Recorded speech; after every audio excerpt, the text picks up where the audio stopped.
Omukazi alina n'ekisaaga mbye mbw abadde naye mwamuwazi nedda omuntu akyuka wano wulya ndi wazindwa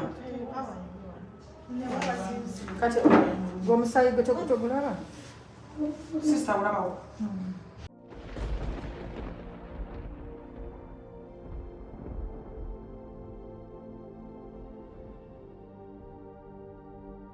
obugambo bubiri bwensobola bagamba nti wano wetuli tuli Nsambya nga bwolaba nti Mother Kevin Wink abantu bangi oyinza okugamba tebali mu Uganda, eyo si Uganda, tuli ku ddwaliro ly'Ensambya gwe muganda nga atulaba nalyo liri ku oyinza okukoma kubeera mu Nsambya kulira eddwaliro nebino bebikulaga nti eddwaliro likola kyamaanyi nnyo okulaba nga ate bannayuganda libateekateekera obulamu obulungi oba bwe bajjanjabira awalungi n'olwekyo nti era nga bw'okiraba nti abo kati tugenda mu baana tugenda ew'omwana eyatulugunyiziddwa eyakubidde okulaba nga afuna eddembe lye n'obujjanjabi obugenze mu maaso waliwo change ey'amaanyi so this is new Nsambya ku ddwaliro kwennyini n'olwekyo gwe muganda ng'ali eyo nga bw'olaba this is Uganda not America Uganda esinga Bulaya twagala ensi yaffe twewagirire mu bintu ebirimu Steve yalaba omwana ebiwundu ebyo yamulumye bayita essuka mwasa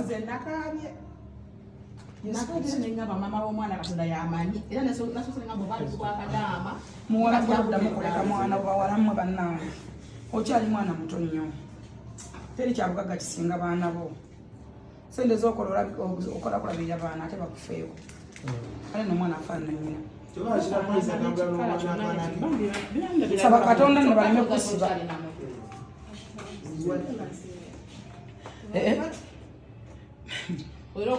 saba Katonda era njagala ezo statement zokola zikyuse ebyo byogera tobyogera omukazi alina n'ekisaaga mbye mbw abadde naye mwamuwazi nedda omuntu akyuka wano wulya ndi wazindwa kati omusaayi gwe togulaba sisita olabawo luno olubiriizi luno lwawukana ne luno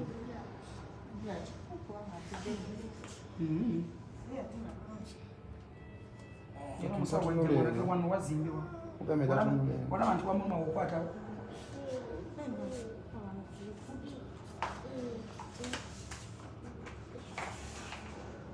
Katonda munaye bwatawayolesa obwakabaka waba bataasa bantu bebi alina emyaka emeka emyaka ena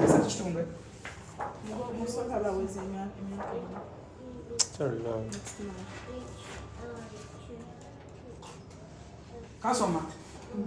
si myaka ena myaka esatu abayo nati mpulira asoma bulungi tamisinga numbers omukazi omaze naye ebbanga ki wamugjawo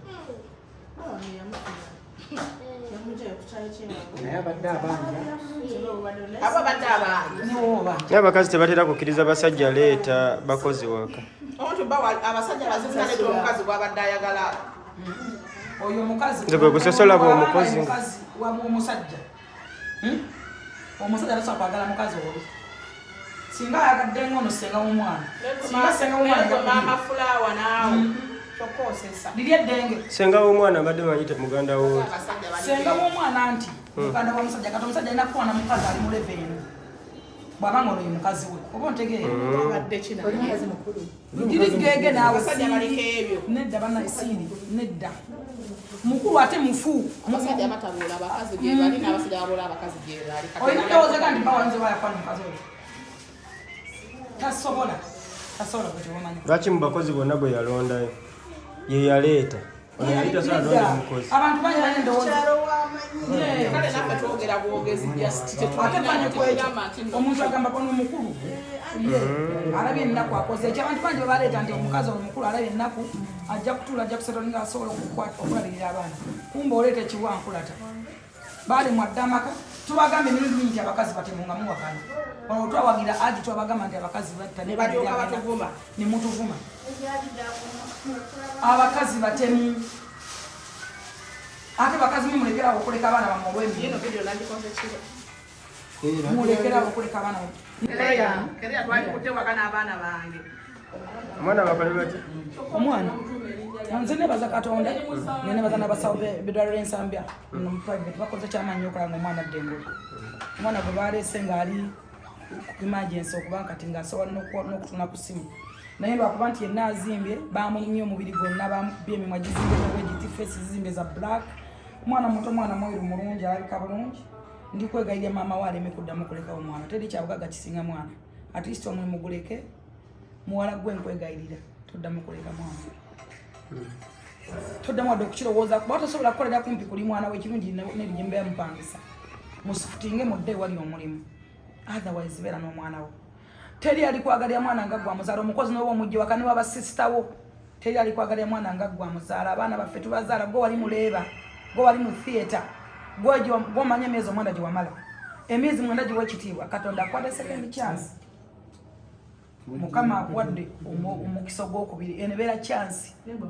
ono omwana tumutanamirako kati ffe twamutumye edda mirako n'olwekyo bw'oba olaba muganda wange emitima siiri sister abantu bajjawo emitima sister omwana tagenda kumbegera nnyama nnene tagenda kunkyuzingira kifi kyenjagala nze mubegera nako kitabe beyaguze abantu abakazi tubonaabona mu nsi n'obulako ne bwotula n'abaana boozadde ne babonaabona nze nagamba abakyala kyosiga kyokungula mu nsi kati oyo omukazi ng'alina omwana we natazaala ng'anenya Katonda Katonda wanyima omwana nga watulugunya omwana wa munno bwoti omwana yani Kereya tumwekwase bane muwulira amanya tumwekwase Katonda bannange nze nabagamba amanya gamatalinga nze kyovula nze ntuma omwana wange nze simala gatuma linnya tumwekwase omanyi kyekitegeeza musabirawo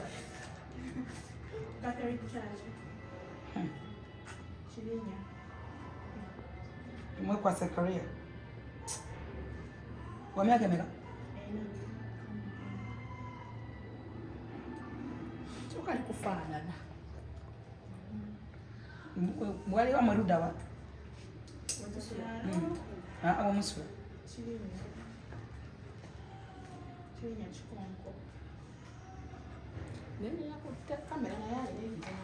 tata omwana yani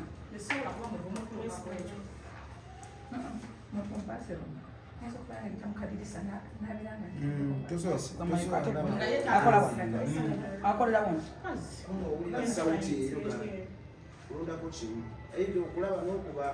ate gwani ani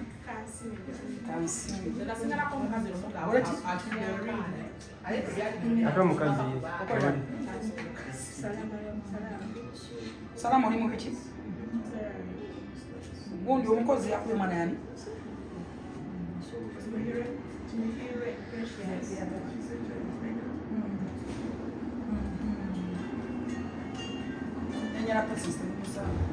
teri musaana n'omwana nga yayombye ekyo nagamba naye maama lwaki oyo omukazi ayina erinnya we pressures bali mugyeko nawe teri musaana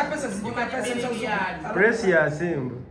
era omwana agakabye nagamba mami lwaki ekyo ekikazi bakituma erinnya lyange teri musaanirako abaana bange bonna bakaabye ekiro kuba nze nakabalaze ne bagamba bw'okola ekintu bwekityo Katonda takusiima Katonda akusasula ku byobonaabona mu nsi eno olabona nkubira liri ku mutindo gwa nsi yonna ate n'obujjanjabi bwe butyo enewunyisa batugambye nti baba bagenda mu India China ate ne baddayo ne bakomawo ne tubalongooseza wa ne bawondawa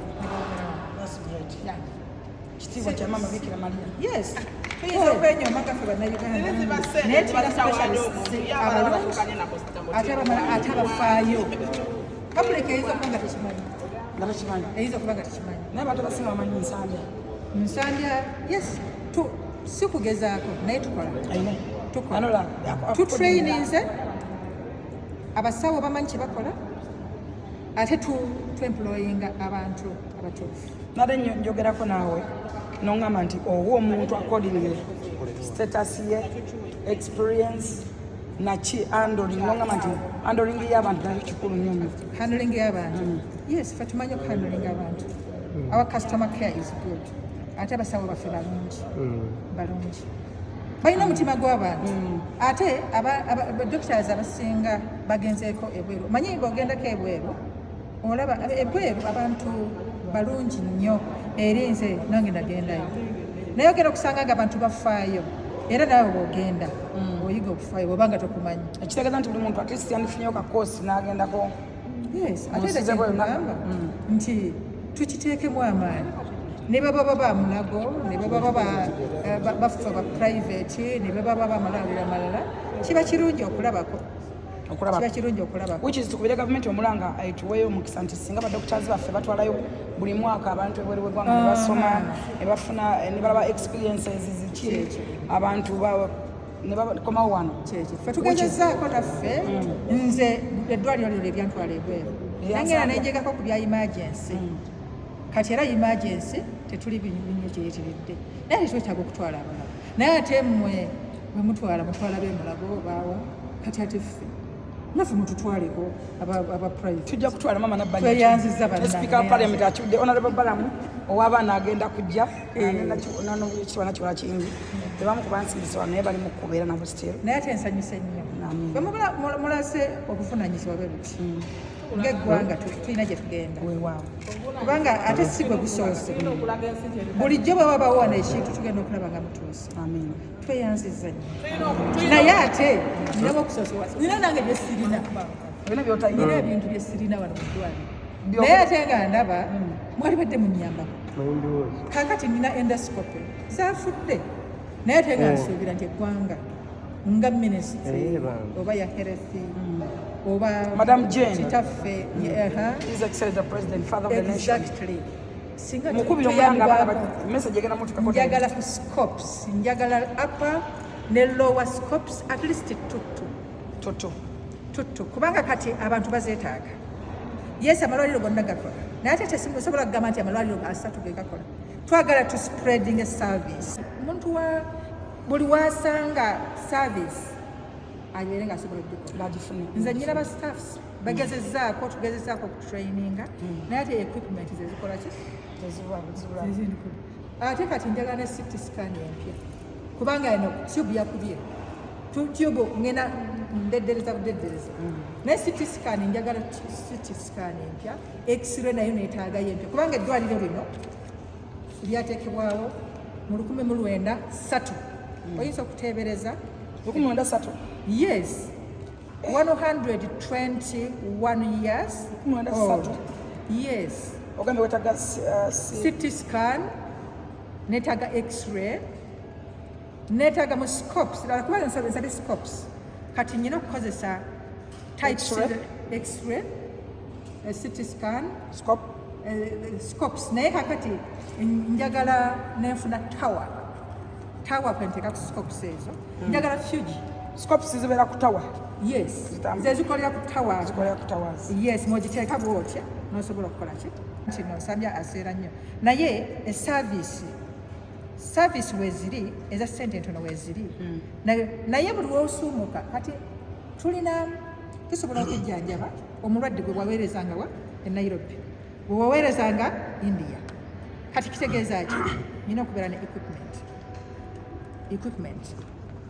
nti kakati nga bakugambye nti eyo tawa yeetaaga ssente CT scan neetaaga ssente x-ray zeetaaga ssente naye ate yonna sisobola kukiteeka ku mulwadde nedda nyina okufuna other means engeri endala gyenyinza okufunamu ssente gesobola okufunamu ssente CEO taliiwo olwaleero lwakuba Sande naye nga nze mbadde wendi nensobola okuba receive naye bino byebintu ebimu byetwetaaga naffe twetaaga okufunako improvement naye nebaza munsupportingideko ku badoctors abamu abatonotono so that nti hospital tebaspendingako naye bwe mumpa mumuwa mpulira essanyu lingi njagalayo okubanga tetusobola kustandinga fekka nga gavumenti buli kyemutuwa immunization PHC fund we are really very happy naye bwe mwongerayo zituuka naye bwe mungamba nti no munnyongerako ate kyo njitwala mu ngeri endala tubeera basanyufu nnyo naye era even then we are happy of what we have bwe kyemutwongerako tuba tuli basanyufu nnyo. Oyogerako ne Madam Jane? Mbadde soogeranga nako era tesisinkanangako. Ngenda kuwa ku namba ye nga Bruce Acheng mulungi oba oyogeddeko naye ne Honorable Nabbanja owekitiibwa Prime Minister naye muntu mulungi nnyo abeera ebintu engeri gyali mu erethe abimanyi ate abitegeera ate abimanyi bannayuganda then ngenda kuwa ne ku namba ya speaker muntu mulungi sipiika yajjako wano twamufunako wano ya kansa n'atulaganya akasente kaffe kati eyo support nayo tugyetaaganya kubanga twagala kukola bankers ezo nga tusobola okukalirira omulwadde kubanga kati tulina mulago yekka yakola services kati Nsambya hospital bwaba naye nga yeyongeddeko kiba kirina level gye kituteekako kati tuzimba naffe twongereko ku service mukwano gwa wano infact yajjako wano okujjanjaba Ssegirinya era yali amugambye asigale wano still ate mbadde njogera wano ngamba Ssegirinya yali awenye n'okuwona singa teyafunamu mbeera gamba nti ateka ngende bwe ongambye yali awenye bulungi naye ate ffe omulwadde bw'abanga asazeewo nti ate naali agaddeko ngwezeeko somewhere else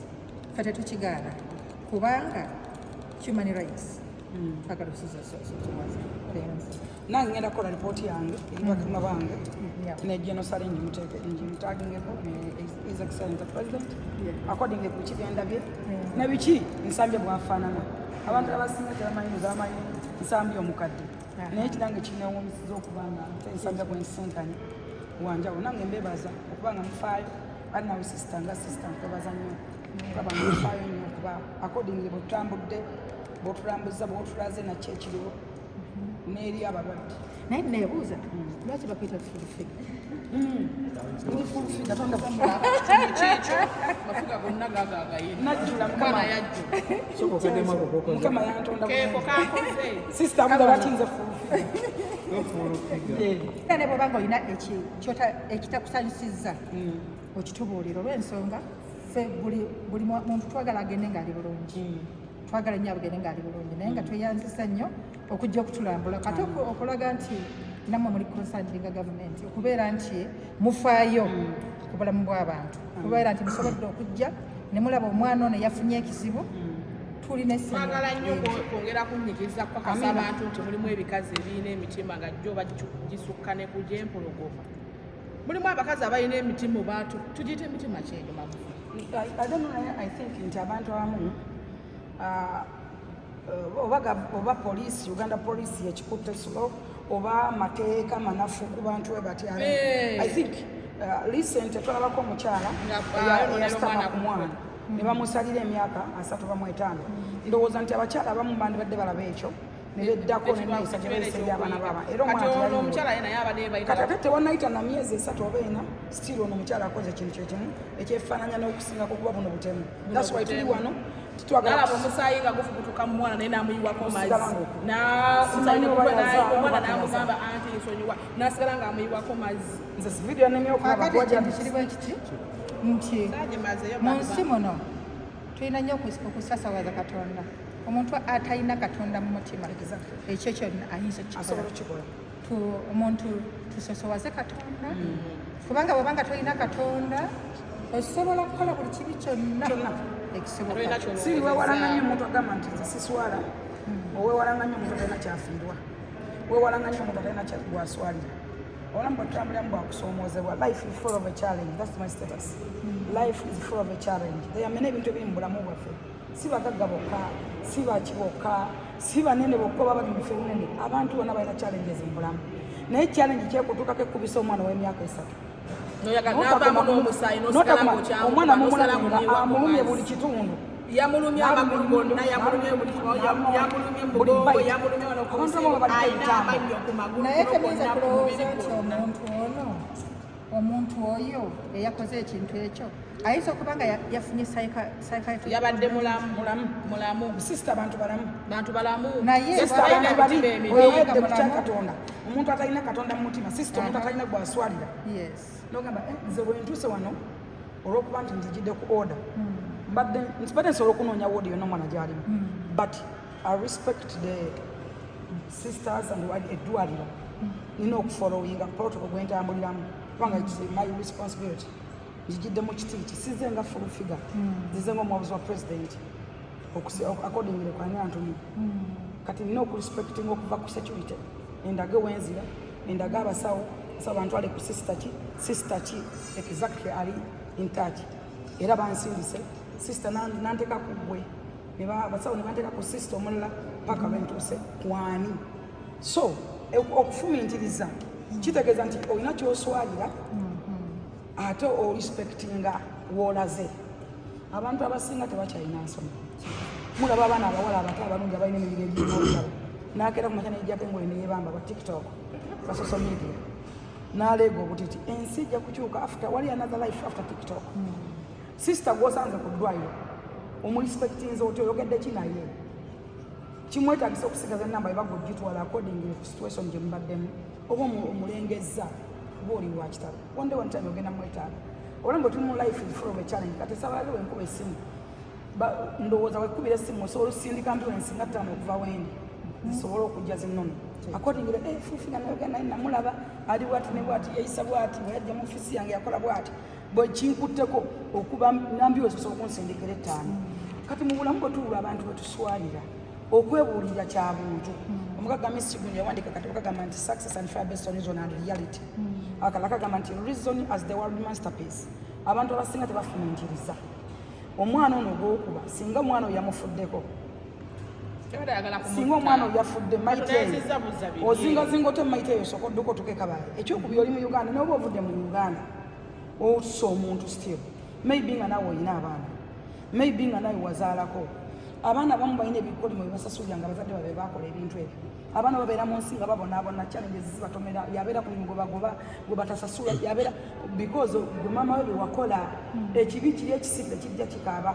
so tulina okuyiga okwebuulirira n'okweyisa obulungi ate netufuna betuswalira n'okuteeka Katonda ku mitima omuntu alina Katonda tusobola kukola ekyo kubanga oli ku mwana otebezaamu ogambe singa abadde wange nga gwe bali mu kukola kino nandibadde mpulira ntya mazima ddala tosobola kuddamu kikolamu omwana oyo atasobola kubegera kifi kisinga bunene gwolagira tuula wali noolya ennyama yo n'ogimalawo mulieko ebintu olememukuba omwana w'omuntu newaba kalabadde yepamidde mugambe weenaazi omuntu mugambe weenaazi omuntu asigala agenda kwezeena asobola okwenaaza naye n'okuba omwana wa munno ate omuntu asigala muntu nze nina abantu bengamba nze nina enkoko nunda enkoko naye nze sirya nkoko yakufaamu yange sirya nte yakufaamu yange sirya mbuzi yakufaamu yange biringa ebyanfuukira abantu era wemba wakutambula infact n'amagi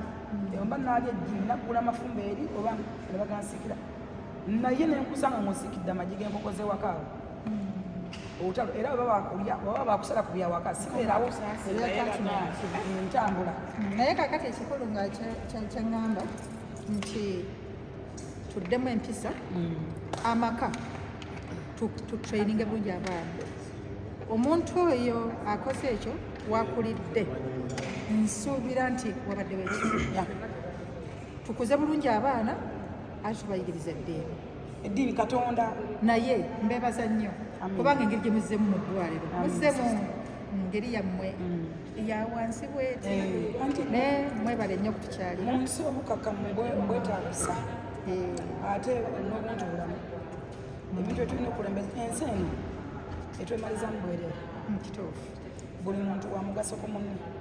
ensi enyuma abantu kyekyo n'abafuga bafuga abantu bafuga miti abakulembeze bakulembera bantu mu byonna nti twandibadde twebaza Katonda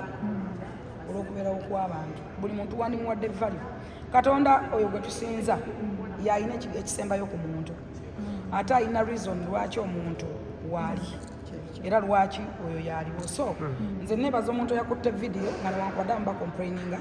vidiyo eyo kyenjebazaako nti esobola okuyamba ate emiliyoni z'abaana abadde bagenda tulugunyizibwa nti okusiba kw'omukyalo ono omulala abadde agenda okukikola kijja mutangira era tuli mu kulaba nga tulwana nnyo okulaba nga omusango okugenda mu kkooti y'amagye kuba buno butemu bwennyini buno butemu bwennyini ono mutemu omuntu omutemu ono ova ne ku sitaani nova ku ki naye ono mutemu wadde nga sitaani bayitiramu so twagala kulwana kulaba nga fayiro tuziteeka mu kkooti y'amagye tumuguddeko emisango 7 mulamba naye lasi tugenda kulaba nga at least mu kkooti zonna abeeramu kuba muno mutemu kiwa abalala ekyokuyiga bannanga abaana bayibuli egamba nti mbaleke bajje gye ndi kubanga bwakabaka bwa Katonda. Omuntu asobola okukola omwana omuto ekyo ekintu bw'atuuka ku mukulu munne be babasalasala abantu betulaba bulijjo. Munoonya abatemu nga temubalaba, bano be batemu betulaba bulijjo sister. Nze kankubuulira. Kati naye okumusiba yeesiga ekiri. Naye omuntu w'omusiba mirundi egisinga olina omumuta. Si kyekyo. Naye in between okozeewo ki? Ono yeetaaga okulaga kiki kyeyali badde asaanye okukola. Kitwetaaga ekyo. Nti atrainingibwe. Bw'abanga tiyakifuna mu buto, afune ensomesa eyo. Kubanga bw'onoomuteeka mu kkomera n'omukuba emiggo n'okola ki kiyinza obutamukolera. Ate ayinza okufaayo nga mubi nnyo ekintu. Yeetaaga counseling, yeetaaga psychologists. Kagamba buli kyonna ekyetaaga okuzza omuntu engulu kyetaagisa. Sister ono omukazi mukulu ate omukulu ddala bw'atudde ate kyalina nnyo future eri awo. Omukazi ono mubi bubi. In fact nakye nsobola okugamba gavumenti oba batusingako amaanyi balekerawo okukwata abantu bano nga babakwasa embeera y'ekisaagiriro. Kitumusiba emyaka 2, 3. I think njijukira omwana gwe twatuma Miracle. Do you remember that kid? Omukyala gwe yakuba n'asesema n'amutwala mu toilet n'amulinnyako bw'ati. Muwala aliwo engulu eyo. Omwana twamutuma na Miracle. Abantu abo basiba emyaka 2, 3 ne babata. Tusaba this time abalamuzi mubeere bakambeko omuntu musiba emyaka 10 afe baafa nga gwe abadde agenda okutta naye muntu. Musiba emyaka 2 aleme kudda mu public. Waliwo abantu nga tebali supposed kudda mu public nga psychological n'ono mu counseling ne bono okwaki ono omukazi ebintu byalabye mu nsi bimala okubanga ye mubi bubi. Waliwo abantu abakula nga babi totale nga babi nga n'emitima gyabwe mibi ng'ate batemu balogo basi ono omukazi musi ono nanga tikyayajjukira gundi lwezintu kye yagamba basonyiwe kubanga babadde bakola ki batemanyi bakola naye sijja kumusonyiwa obusonyiwe bwente kamutwale musomese bwagaana